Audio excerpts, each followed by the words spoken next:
It's me. This is my channel, and today we are going to go looking for one of history's greatest mysteries. I'm looking for the lost ships of Sir John Franklin. Welcome to the remote northern coast of Canada. You're standing at the edge of a vast, frozen wasteland. Behind you is the Arctic Ocean. Before you is an ice-jammed channel of the same name. It was here on June 1848 that the Royal Navy vessels HMS Erebus and HMS Terror entered this hostile environment, never to be seen again. Their disappearance was one of the greatest mysteries of the 19th century, inspiring countless theories and investigations. There were no survivors when they were finally found over a century later. What happened to them? In 1848, Britain was obsessed with the idea of a northwest passage through the Arctic. In the year before, Sir James Clark Ross had reached as far west as 141 degrees west, where he wintered aboard HMS Erebus, the ship that would also feature in our story. Ross had attempted to reach the Pacific via the legendary Strait of Sir John Franklin. The strait, so named because the explorer had disappeared trying to find it 10 years earlier. Now, however, interest was focused on a more northerly route, the legendary but still unproven passage that ran along the shores of the desolate but resource-rich King William Island. And so it was that a seasoned veteran of Arctic exploration, Sir John Franklin, was placed in command of a two-ship expedition to find the missing link in the chain of Northwest Passage, despite Franklin being unable to sail either of the ships he had been given, HMS Erebus or HMS Terror. Franklin may have been an experienced Arctic explorer, but the man who should have been in charge was his first lieutenant, Francis Crozier. Like Franklin, Crozier was a veteran of previous Arctic expeditions, including those of Ross. Unlike Franklin, he knew how to handle a ship.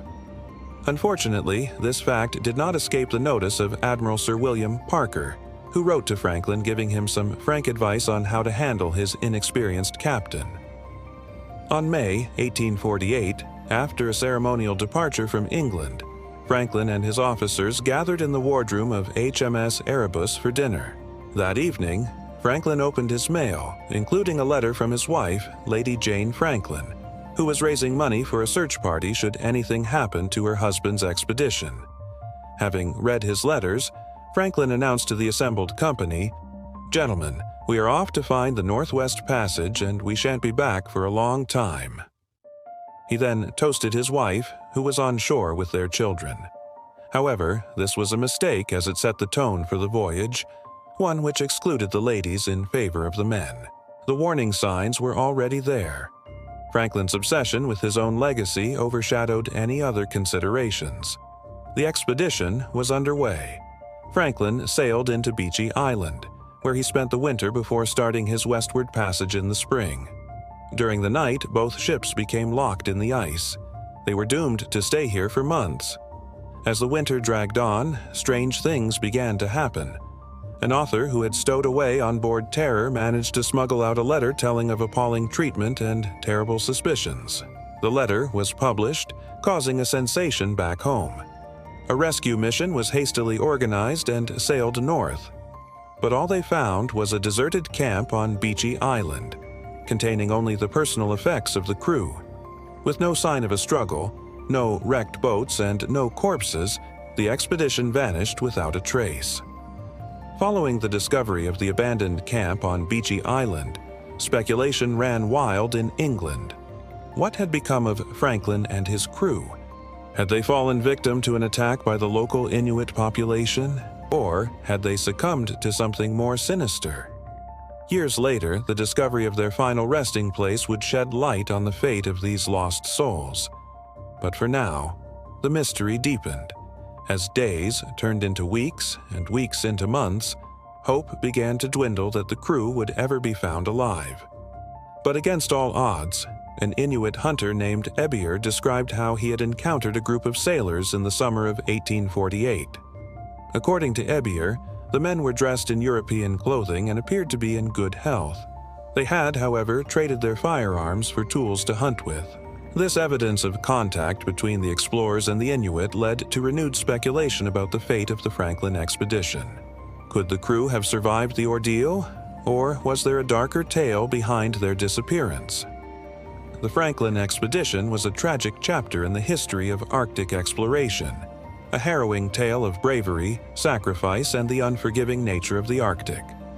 The discovery of the lost graves of HMS Erebus and HMS Terror brought a sense of closure to this enduring mystery.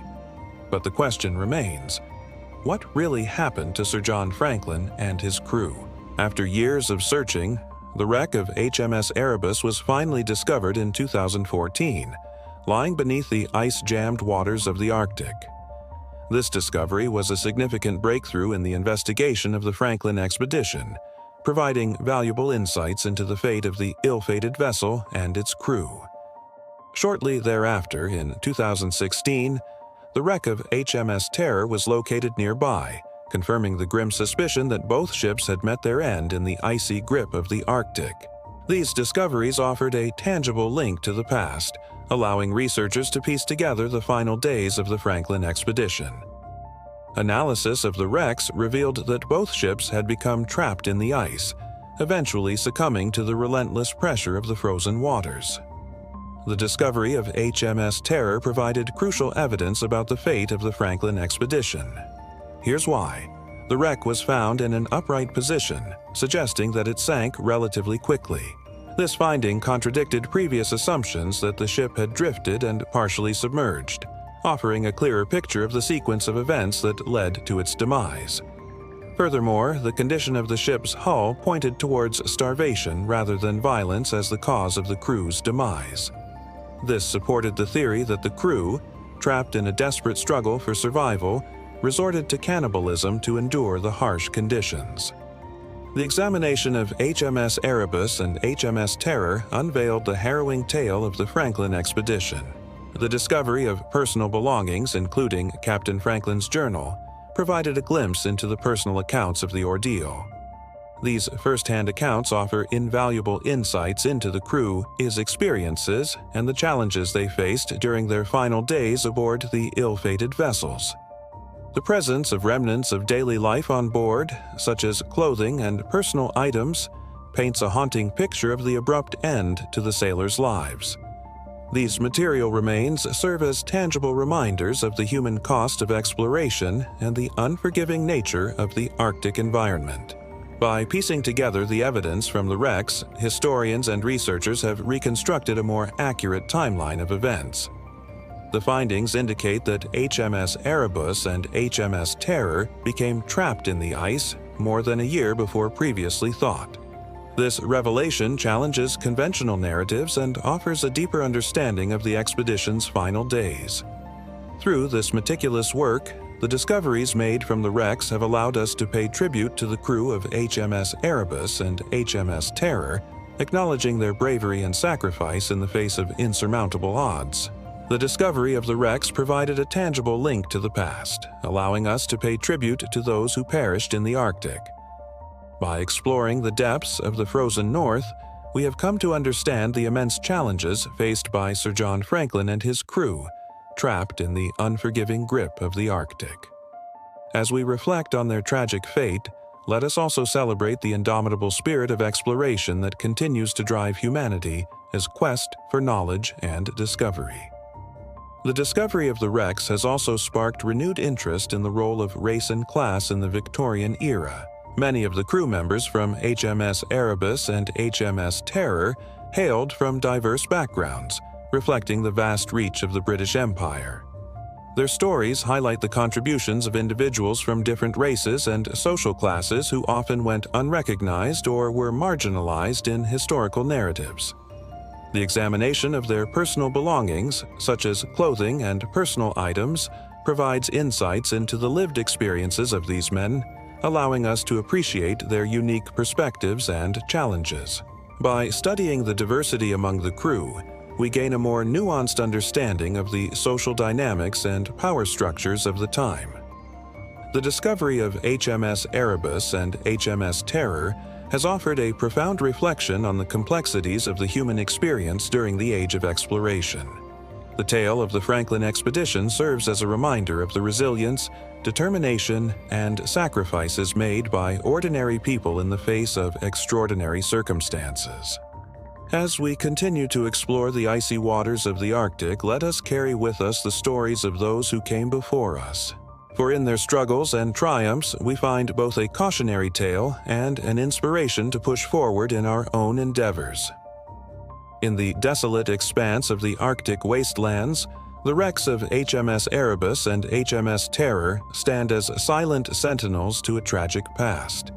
Their discovery has allowed us to connect with the brave souls who perished in the unforgiving embrace of the Arctic. As we pay tribute to their memory, let us also celebrate the enduring spirit of exploration that continues to shape our world.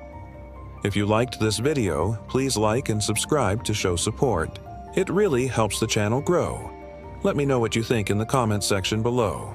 I'll see you next time.